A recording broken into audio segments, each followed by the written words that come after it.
Last month saw one of the most historic elections that many of us can ever remember, with Barack Obama coming from nowhere to first of all defeat Hillary Clinton, a clear favourite in the Democratic primaries, and then go on to beat the Republican machine and John McCain, one of the most popular senators and politicians in America, in the election.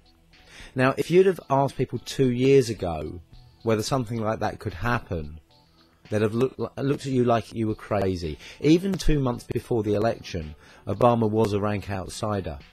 He came from behind, and he overcame not just the reputations and the names of those people, but also the money machine behind them. And we can learn something from how he did it.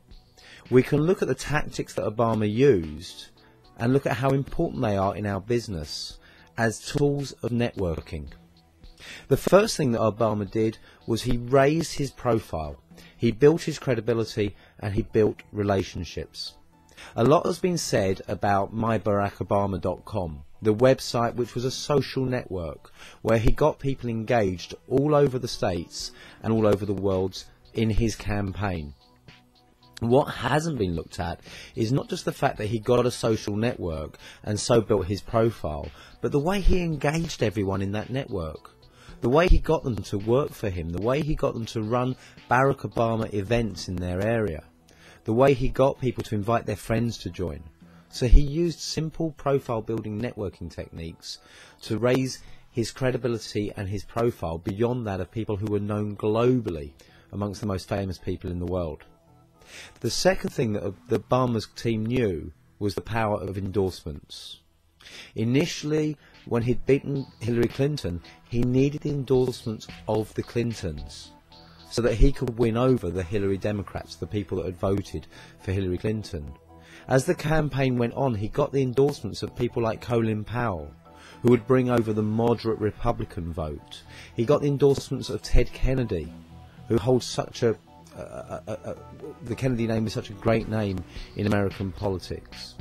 And the endorsements he got along the way were vital to his success. Now, the endorsements of Powell and Clinton in particular were big news, but the endorsements of ordinary people made a lot of difference.